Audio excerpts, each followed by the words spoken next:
はいどうも皆さんこんにちは。留学ワールドのシュートとルークです。本日はですね、ルーク先生に再び戻ってきていただきまして、タイトルにもありますように、英語の CV、履歴書を作るコーナーでございます。留学だったりとか、ワーホリだったりとかで海外に行くときに、現地でね、アルバイトとかしたりすることがあると思いますけれども、その時必ず作らなければいけないのがこの英語の CV になります。ルーク先生はですね、普段からもちろんその転職活動をする時とかに、その CV というのを作ってますので、どういう CV を作ると現地のね、この企業の採用の人とかが見やすかったりするのかというのを教えてもらいながら一緒に作っていきたいと思います。今日はよろしくお願いします。よろしくお願いします。So, on the whole, the resumes and CVs that you make in Japan are going to be of a different format and style generally than the ones that you would make in Western countries in English. そうですね。もう日本の履歴書とこの海外の履歴書っていうのも全然違いますので、今回はですね、実際にそのレジュメの画面を見せながら一緒に作っていきたいと思います。インターンだったりとかアルバイトとかすること多分あると思いますので、ここはですね、ぜひこの動画を参考にしていただければというふうに思います。留学ワールドではですね、海外留学のお手伝いをさせていただいておりますので、海外留学に興味のある方は概要欄に貼ってあるウェブサイトの方からぜひチェックしてみてください。それでは早速やっていきましょう。So, right off the bat, you'll notice that for Western style CVs and resumes, there are no pictures. You typically don't put your picture on a CV, although some people do create modern and contemporary style CVs and they do put their pictures on it. But for today's purpose, we are going to be looking at a traditional classic CV and resume that you would use at almost any place in Western countries. If you're applying to a job that is related to marketing or something very visual, like you're a graphic designer, then of course you probably want to create a more custom CV that illustrates your skills. But the resume that we're going to show you today is very good for general positions that don't require you to show that you are an expert at illustration or visuals. The reason why this kind of resume and CV is important is because in most cases, when you apply to a job, the hiring manager has to look through many CVs and resumes. So it's very important that it is intuitive, concise, and consistent so that the hiring manager can get as much information about you quickly without having to look through different parts of your resume. For that reason, we prefer a simple resume style that follows a standard format like the one that we're showing you here. Right at the top, you're going to see your name, which is slightly larger than the other text, followed by your address and contact information. The way that you write an address in English is different and almost opposite to the way that you write your address in Japan. For example, in Japan, you might start with your postal code, but in the West, we write that last. We start from the small to the big. そうですね。まず一番最初は、名前とか必要な情報を書いていく部分なんですけれども、住所はですね、日本は今ルークが言ってたように、郵便番号とか都道府県から書いていくんですけれども、シンプルにその逆から書いていくというふうに思っていただければいいです。で、もちろん電話番号とか、メールアドレスとかね、自分のコンタクトに必要な情報を載せるようになります。ここで別に国籍とかそういう細かいところまで別に書かなくてもいいかなと思います。これだけの情報で十分ですので、ここを書いたらですね、早速 CV の中身に入っていきます。You can see that for the section Education, Professional Experience, and Skills, we've created boxes using the table function here in our Google Drive or word processing. I like using boxes because it allows you to align this, for example, this line can be in alignment with the dates, and also you can choose to make this right indented by going here and clicking the right indent. Then what I like to do at the end is remove all of the formatting You can do that by taking this color, the color of the lines, and turning it white, or you can do it by taking the lines and making it a 0 font. They both accomplish the same goal, and I leave it up to you. But you can see how much more beautiful your resume becomes when you can control the format very precisely using boxes. 皆さんですね、この今の英語の CV を見ていて思ったと思うんですけれども、日本の履歴書のように、もうそもそもですね、企画が決まっていて、もうここにはこれを書いてくださいとかっていう風にはなってませんよね。基本的にはこのワードファイル、何もないワードファイルで自分で作っていくような形になりますので、その分ですね、作っていく中で行がずれたりですとか、その文字の幅がずれたりとかすることがたまにあります。ただですね、そのまま提出するとやはり見栄えがとても悪いですので、このように表を使いながらですね、作っていくと、その文字の行のバランスだったりとか、その文字の配置だったりとかというのも、全体的にきれいに作ることができますので、今ね、ルークが教えてくれたような作り方をぜひね、やってみてはいかがでしょうか。So now we're going to get into the body of your resume. Right at the top, we have a section called Summary of Qualifications. Sometimes people write simply qualifications. But I like this section because it gives a snapshot view of every reason that the hiring manager should hire you. I usually start with some related experience. So you can write over 22.5 years experience in, and then a field like 2.5 years experience in customer service, 5+ years experience as a barista. So in field as a position. Okay. We covered a similar topic like this when we were doing 自己紹介 in our video. So if you want, you can always refer to that video to get some ideas. After you do some related experience, you can go to some general characteristics of you and your working abilities. For example, you're responsible, you're reliable, you're a team player, or you work well in teams, you have a keen attention to detail, you possess a strong work ethic. These are all really great adjectives or characteristics that you can put in this section. I also like to include a section on language. So you can say you're conversant in English, or you can say has business level English skills. And of course, if you're Japanese, you can say you're fluent in Japanese. If there are other languages, you can say intermediate level Spanish, or conversant in Italian, etc. Okay. Then we also like to include some hard qualifications or certifications, usually related. In this case, we've created a resume for a barista position at Starbucks. So anything that's related to that, for example, food handler certificate, any safety or serving certifications that you may have might be really great to put in here. And as a hiring manager, specifically one who's looking at people who have a working holiday visa who are not here permanently,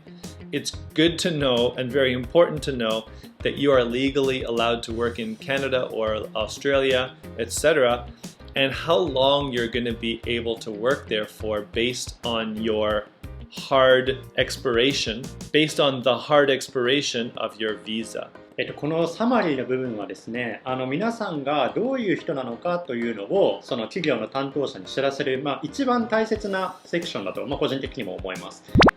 今この6つ出てますけれども、この6つで皆さんがどういう人なのかというのを、向こうに理解してもらうために、その今自分が応募している会社だったりとか、職種に合わせて自分はこういうことができますよとか、こういうことをやってきた人間ですよっていうのを書くようにしましょう。また基本的にはこの留学先になりますので、自分がどのくらいその言語を喋れるのかというのも大切になりますので、そこは書き忘れないようにしましょう。あとですね、ビザの話出てましたけれども、基本的には学生ビザもしくはワーホリビザで渡航することになりますので、その国でいつまで働けるのかというのもここに書いておくようにしましょう。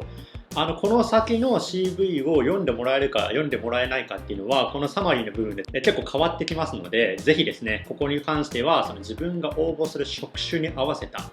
サマリーを書くようにしてください。This next section is quite standard. It's called objective. You basically have two options for the objective. You can be very specific and say, I want to work as a barista at an excellent cafe in order to expand my knowledge and skills of coffee and customer service. Or you could say, to work as a barista at Starbucks specifically. So you can keep it general, or you can make it more specific. そうですね。ここの、オブジェクティブの部分は、今このレジュメはですね、僕がスターバックスで働きたいということを前提にまず作ってますので、このオブジェクティブっていうのは、皆さんがその職種にどうして応募したいのかというのを、書く部分になります。何がしたいのかですとか、あとはその職種で何ができるのかというのを簡潔にまとめて書くようにしてください。If you're not sure, I recommend just to put the actual name of the company there. It will usually make them feel really happy to know that your main objective is really just to apply to this cafe. Okay, for the next section on education, some people like to put this before professional experience, and some people like to put it after professional experience. I think that either will be fine. Simply put, we have the name of the university, college, or your last completed education. So if that's high school, that's fine as well. Just put the name of the school, the city, the country, the years that you attended, the result. So maybe it was a bachelor, an honors bachelor is 4 years, a bachelor of arts is maybe 3 years, a diploma can be 2 or 3 years, and if it's high school, it's usually going to be 3 or 4 years depending if it's a senior high school or general high school. そうですね。日本の履歴書ですと、高校卒業とかからまた大学入学の年、大学卒業の年とか、すごい細かくね、学歴書く部分あると思うんですけれども、この英語の CV に関しては基本的に最終学歴の部分のみ、記載をするようにしてください。でまたこの大学院、あとはその医学系の大学院などを卒業したりとかしていると、このバチュラーとか呼び方が変わってきますので、バチュラーだったりとかマスターだったりとかドクターだったりとか PhD だったりとか、いろいろあるんですけれども、自分がどれに該当するのかというのはですね、ぜひ一度調べてみてください。基本的には学部卒の場合はこのバチュラーで、大学院を卒業している場合はマスターというような形になってきます。あとですね、この専攻の部分も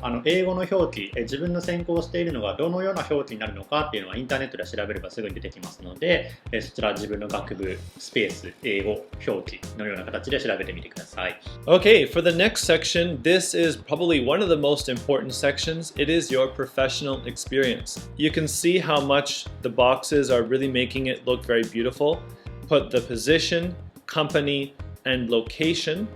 then the year that you spent there, and here we're going to put our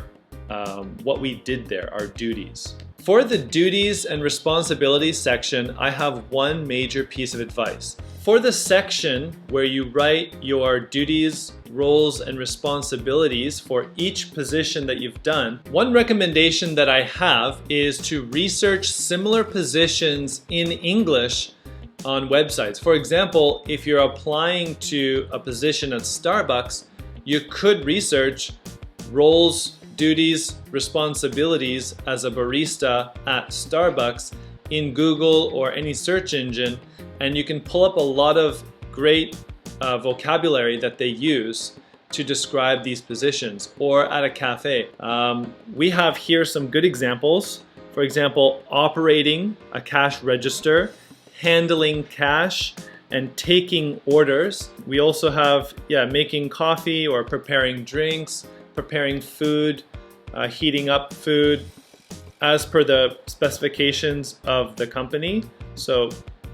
it's good to show that you have an attention to the standards of the cafe or restaurant or company that you are applying to. このレジュメの中でもこの職歴という部分はかなり大切な部分になってきます。というのもですね、やはり海外の企業というのは経験というものを重要視する傾向がありますので、皆さんが今までどういう仕事をしてきたのか、どういうことができるのかというものをですね、かなり見てきます。もしですね、学生の方の場合でも、アルバイトですとかインターンの経験がもしあればですね、それを書いていただいて全然構いませんし、そこで行った業務というのを具体的に書くようにしましょう。今、ルク先生が言ってたんですけれども、その応募する企業のその職種に合わせた自分ができることっていうのを書いていくといいアピールになります。ここで例えば全然違う職種の経験を書いても悪くはないんですけれども、あまりですね、よく見られないというか、参考にされないということになってしまいますし、レジュメもスペースが限られていますので、なるべく関係のある自分の経験というものを書くようにしましょう。あとですね、これはもう日本でもそうだと思うんですけれども、その企業の研究というのは必ずするようにしましょう。まず会社のウェブサイトとかがある場合は、そのウェブサイトを見てみて、その会社がどういう会社なのかというのを調べるようにして、仮にですね、その応募する企業というのが、そのローカルなカフェだったりとかして、そのウェブサイトがないっていう場合もあると思います。そのような場合は実際に自分で一回足を運んでみて、実際にね、カフェの店内というのがどういう雰囲気なのかとか、そこで働くスタッフの雰囲気とかっていうのを見てみて、それがかなりカジュアルなのか、それとも結構固めなのか、それによってですね、このレジュメを書くときの、そのワードのチョイスというのも変わってきます。ですので、皆さんですね、必ず応募する企業に関しては、どういう雰囲気なのかというのを調べるようにしましょう。Okay, for this next section, it is pretty straightforward. It is your skills. These skills, you may not think that Word, Excel, and Photoshop would be useful for a cafe, but depending on if it's, for example, a family cafe or a family business, they may in fact love that you can use Photoshop or that you have a little bit of amateur photography experience, and they might call upon you to use some of those skills as part of your job. So it's always great to put it in there.